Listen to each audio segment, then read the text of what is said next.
So, I guess now I'm more formal. Thank you for joining us, and I guess those of you who are listening recorded, because then you've missed something, a real treat. But one of the things I thought we could do today as we gather together is just kind of take a moment, actually do something. I'm going to suggest that we are a bit playful today, because we're in a period where probably we're not doing a lot of playing and fun, but I hope this has a kind of serious side to it, and that it's something that it will make us think about the jobs that we do in admissions. And I just wanted to introduce was go back to something that I wrote about a few weeks ago around the power of moments. And apologies if you read that blog, because I'm going to give you a short summary of one idea and get us to actually take it on and play in two groups. But there was a book called The Power of Moments by Chip and Dan Heath. They're brothers, I think, and they wrote a number of other books that you may well have read. And one of the things that they talk about in this book, The Power of Moments, is that generally speaking, when people have experiences, extraordinary experiences, they can often occur when it's a kind of overall, there's lots of ups and downs in that experience. If you take going to Disneyland, for example, there's lots of things about Disneyland that are not particularly enjoyable. The car park, the walk from the car park to the queues to get in, the fact that it's raining, the fact that then you have to queue, the fact that you're paying $25 for your lunch and you could get it for $5 outside of the park, etc. But when people come home, they remember these extraordinary moments. The moment that it's your turn to get into the Space Mountain ride, and if you're the dad, you think you're going to have a near-death experience. And if you're the 15-year-old son, then you have this bonding moment with your father. And then that stays with you for a very long time. And what the research shows us is that generally mundane, quite ordinary experiences can be transformed if you give people an extraordinary moment into the mix. And in the book by Chip and Dan Heath, they give an example which I absolutely love about a popsicle hotline. And it's a very apparently mediocre hotel somewhere in California. And in that hotel, where the beds are okay, but nothing special, the swimming pool is okay, but certainly needs a bit of refurbishment, there is an extraordinary thing. And there's a red telephone by the pool, and it's a popsicle hotline. And you can call up at any time that hotline, someone will answer, and you can order a popsicle. And a few minutes later, a gentleman will arrive with white gloves and a silver tray, and for free give you your popsicle. And this hotel, despite its mediocrity and the need for a bit of upgrade here and there, is booked out for months and months and months because its reputation, what everyone wants is that moment. And they're not particularly concerned to remember the rest. And why this has got me thinking is the work that we do in admissions. There is so much about what we do that is a little bit like the Disneyland experience, which is there's a lot of mundane, there's a lot of processing, there's a lot of administration, and even there's a lot of information that isn't particularly interesting about, or when you're walking around a school, it's not all fun. You have to still walk past the toilets on the way to these other places. And one of the things that I'm really interested in is how do we as admissions people develop the popsicle hotline moment for the people visiting our school? And what might that look like? And we're beginning to think about this at ISB and think about, can we develop these moments which are dotted around? Maybe it's one or two or three, or maybe it is only one. That is actually something that is an extraordinary moment in time that will stick with the family and transform their memory of our school. So that's the theory, and I thought it would be quite kind of fun today, and I hope you're willing to play, is that thought I'd split you into two teams and get you to be Popsicle Hotline admissions designers. And in your two teams, I'm going to give you 20 minutes and to ask you to think of yourselves as being in a school. So you're suddenly going to be colleagues and working in the same school. And you're going to be in a school where you have the luxury of being fully empowered and fully resourced. So you can basically design the perfect Popsicle moment for the admissions experience in your collective school. So you don't have to think about the constraints of your own current situation, or whether you've got the budget for it, or whether your boss is going to be happy with your decision. At the moment, you have that flexibility. And what I would encourage you to do is to try and just be as creative and fun, and dare I say, even a little bit silly, to extrapolate some ideas, to think, what could you do in this perfect job and with this dream team? And after 20 minutes, what I'm going to do is call everyone back, and each team is going to present what their Popsicle moment or moments are. And you may come up with 3 or 4 ideas and then eventually filter that down to one and develop it out. So I thought it'd be kind of fun. It'd be a way of exploring the idea, and I'm very curious to see whether or not that is something that's going to be helpful. So are you willing to give it a go? No. Yeah? Claudine's not. So good luck if you're on Claudine's team. You've already got a lame duck. Or the alternative is you can actually spend the 20 minutes just helping Claudine process the fact that she's moving tomorrow. So I'm going to press stop recording now. So hopefully that was, I dipped in and out of the conversations and I could see it going in different directions. And so let's find out, as with on a Tuesday afternoon, or maybe slightly earlier on a Tuesday for Sylvia, but what did your creativity come up with in terms of designing an extraordinary moment in time?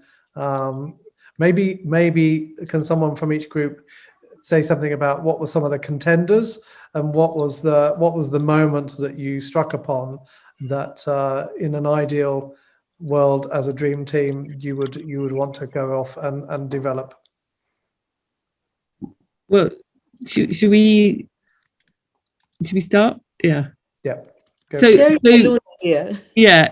the first crazy idea was the hot air balloon idea, where you have a hot air balloon and you take the family up in the hot air balloon, because on our campus you can see the Eiffel Tower when you're in a hot air balloon, and then you'd have somebody in that hot air balloon with the child pointing out all the aspects to the campus that are really cool, and that would just be like, oh my god, I went to the school and I went up in a hot air balloon and wasn't it amazing? We kind of deflated our hot air balloon and moved into slightly more on-campus stuff. The idea was really trying to find that aha moment for the student, but by a student. So rather than having the family, the classic tour where you'd have a family taking people around, it would be take your pick out of this Mad Hatter's hat, and we would have prepared ahead of time. We'd know what that's particular, or what those particular students were particularly interested in, and there would be a choice depending on the division they're going to, of 3 activities, and they would go off with the student and do something. So it could be behind the scenes in the kitchen making a cake, it could be going into the film studio and recording music, or doing some kind of experience that corresponded to something that we know about the student that they like. And that would be taking place while the parents would be going through sort of chit chat. And again, obviously you need resources and whatever, but we did come to the conclusion, I'll hand over to you, Claudine or Eva, about food. It was really important to have food. Yeah. Claudine, sounds like the cue for you to speak. You've been handed over the baton. Yeah, we were saying how we shouldn't underestimate the power of food, and also one of the ideas was that if we knew what they like to eat, or what they were particularly keen on having, or if they had any allergies or whatever, that we would be taking that into consideration. And Caroline had the mad idea, which I loved, which is that we would bake that thing for them or cook it for them. Equally, I was sharing how this happens during orientation. So when the kids are already at school, we always used to give them ice cream, and years later, they would still remember the ice cream man coming on their first day of school. And so I thought it doesn't have to necessarily be a sweet related, but something food related in their experience might be something they will remember as well. And then we had one last idea, which was on them contributing towards a mural of some sort. So maybe drawing on a tile or drawing on something that becomes a feature that's lasting in the school. And if they were to come back, they would go, yes, that's a piece I made on my visit, and might be a way of also getting them to want to come back to be part of that community because they've contributed towards it. Yep. Yeah, nice. So Sylvia, that's the importance of Lebanese food again. So let's go to the other group then. What did you come up with?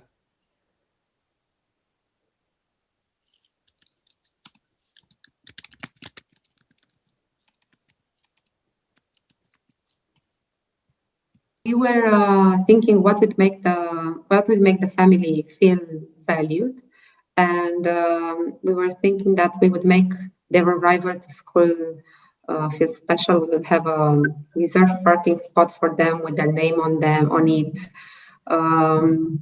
Then when we start talking to the family, we would already know a lot of information about the family. What are their passions? What are the areas they're interested in?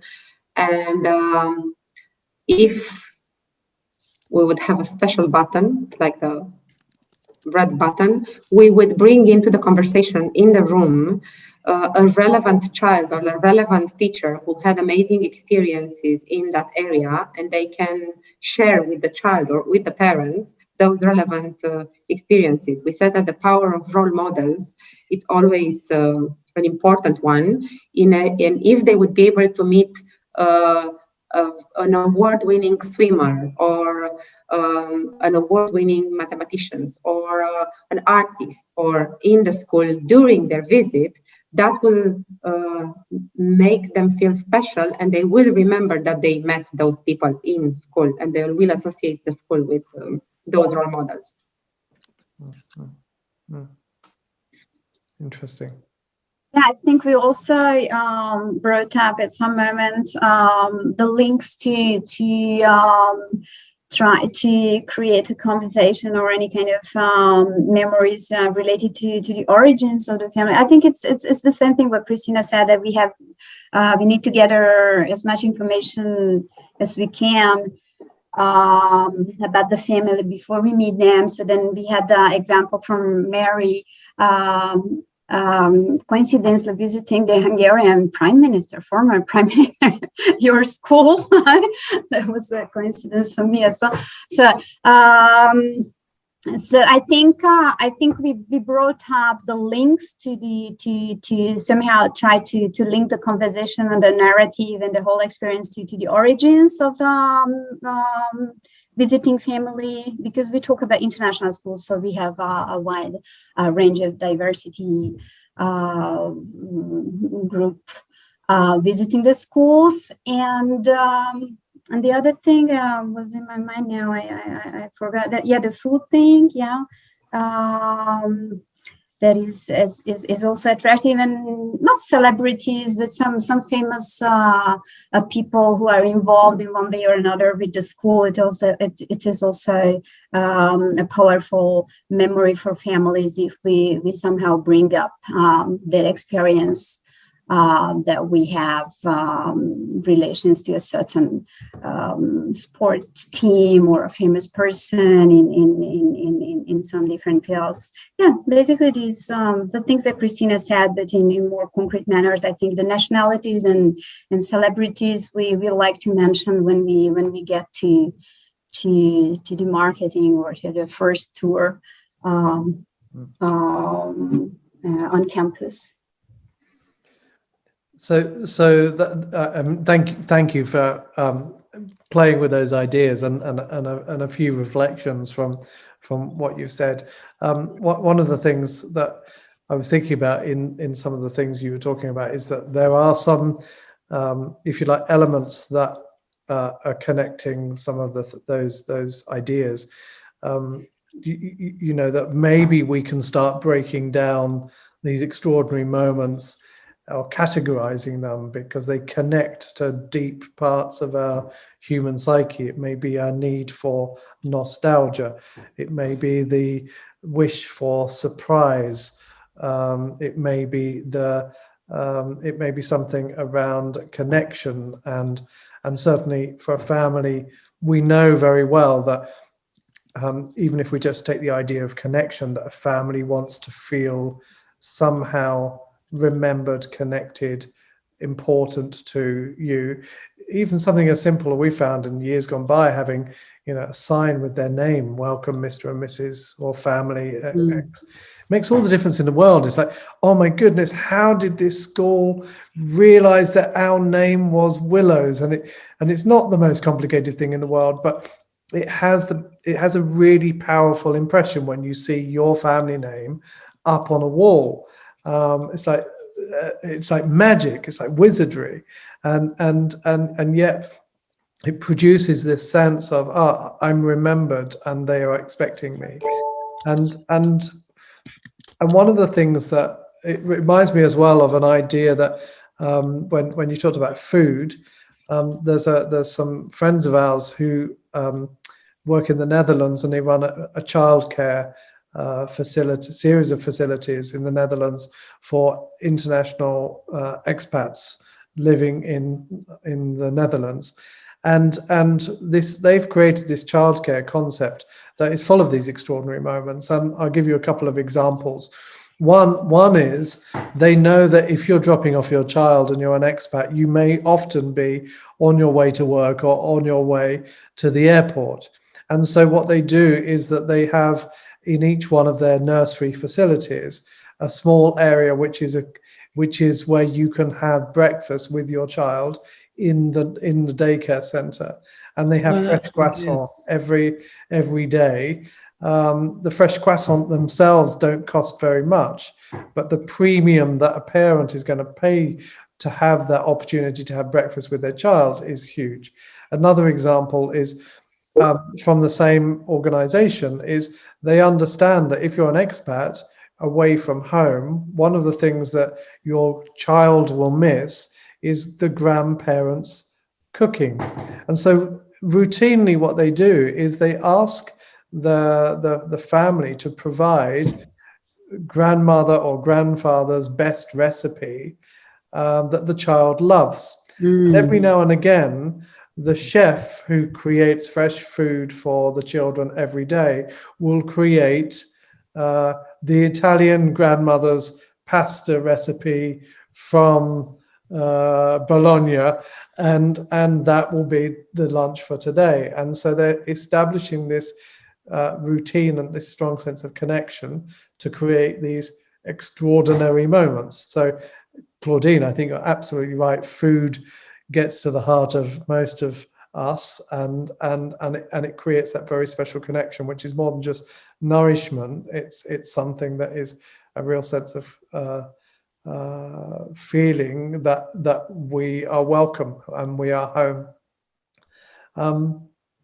So one of the things that I'm also thinking as I listen to the examples, and I really like the example of the balloon, because I think that kind of literally lifts us up to a new level. And in one sense, it was the most extravagant probably of the examples that you give.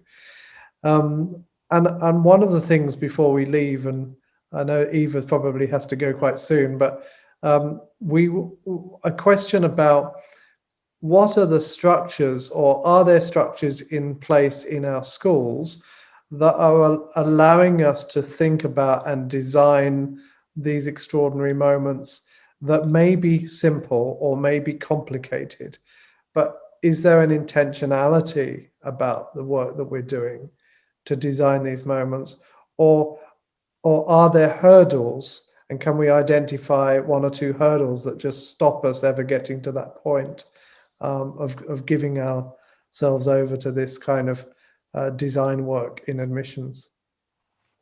I mean, I think what it requires is going beyond admissions and bringing way more people into the experience, or into creating the experience, so that admissions becomes a game everybody can play kind of situation, where you bring many more actors in.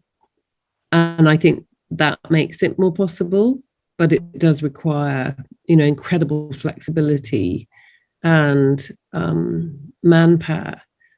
But, if you analyze how many visits how many in-person visits you have, at what times, how can it be organized? I'm sure it's doable. Bye, Eva.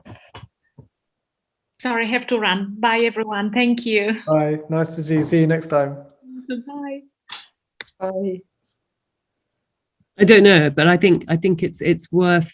You have to really think outside the box and think, right, okay, admissions isn't just for the admissions team. It's got to be for, obviously you bring your division directors into meetings when there's a new family and stuff like that, but you can take it beyond that, maybe. Yeah, I think we all know that, but it's always it's sometimes hard to get colleagues on board with that. We sort of see it as the admissions department's job, but no, the magic moments can happen when the right colleague has said the right thing or done the right thing. Yeah, exactly. It's very often not the admissions team that do the magic. It's that chance meeting with the incredibly smiley lower school director. We've got a wonderful lower school director, and anybody that meets him will want to come to the school. I mean, but how you make that a reality. And I guess this is one of the things that I'm also learning and curious about is so much of what we do is either intuitive, or it is simply fortunate that we stumble upon the lower school. Yeah. Or Yeah. That's what I was saying, is a lot of these moments are serendipity. Yeah. And the thing about this kind of approach to design, this is where it takes us back to Disneyland, is that those experiences, because they're designed for, in Disneyland's case, tens of thousands of people every year, they want to be able to control that so that it's not left to chance, and it actually is, broadly speaking, the same experience every time someone walks in. It's the same with Starbucks. They want to have, whenever you walk into Starbucks, the same kind of experience, all the way down to the wallpaper, the music, the shape and size of your cups, and the language is used, the fact that people put names on your cups, etc. Every bit of that experience has been designed to generate a certain set of thoughts, feelings, emotions, and actions. And one of the things that I'm increasingly curious about is how do we intentionally design that experience so that as we talk to families and as we walk around the school, we reduce the need to have those serendipitous moments that may or may not happen. I think planning, but the thing is you need to know a bit about the family to best plan. If you, and one of the challenges I've always had to argue with Karen, who's now left us, but you know, to encourage people to do our inquiry form, which is kind of the first step, they would want to ask less and less. So it wasn't an onerous task to complete the inquiry form, but sometimes it was those little nuggets that you ask that give you the thought that this is going to be what really counts. So it really, to me, it really depends on at what point the family is coming in to see you, how much, whether you just had a phone call, I'm in town, can I come? Or if you really have had part of an application so you can start to read a little bit about the family. It's very hard to control that, I think, in international schools. You know, you kind of see them when you see them. I was talking to a school, a principal of a school earlier this week from Bahrain, actually, and she was talking about the fact that in their school, she said they're quite quirky, the school, and it's quirky building, and the building is not purpose built, and it's kind of homely, and there's a place in the school where there wasn't, you know, it wasn't a useful space, etc. And so what they decided to do is build a fairy garden, and I suddenly was struck by this idea that there's this little place where there's a garden full of fairies, and the fairies move around and they do different things, and they become a kind of focal point at the school. And what it was clear to me was, in some ways, this fairy garden, in a sense, represented and illustrated the quirkiness, the story of the school, and it was something that was right for them, and it definitely was a differentiating factor. That basically, when you're looking around the school, how many of us have ever seen a fairy garden? And it is actually the thing that you would probably remember. And I was on the phone to her for 45 minutes. It's one of the only things I remember about the conversation is the fairy garden. So it sticks with me. And I'm not normally one who's, that interested in fairies. So it's kind of interesting for me, just the psychology of something where it doesn't have to be that complicated, but it provides this almost this quirkiness that stands out from the generic. Yeah, we in our old campus had the students all plant a tree, and it was part of the field. And so whenever we were doing a tour and parents saw that there was a gardening section and we were planting trees and we had chickens and things like that, they remembered that aspect of the school, because it was quirky in its own way, to have this sort of organic living off the earth. And then the kids were picking the strawberries and then baking with the strawberries that they had grown.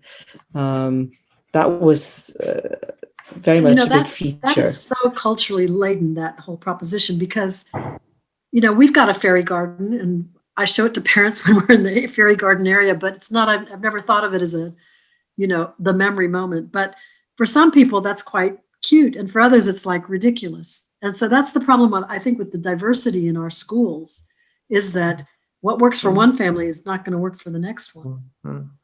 Like some people would say, you mean you can't afford to get a proper cook in to do strawberries for your kids? That's really, they have very different notions. So that's what makes it challenging and interesting, working with families from all over the world.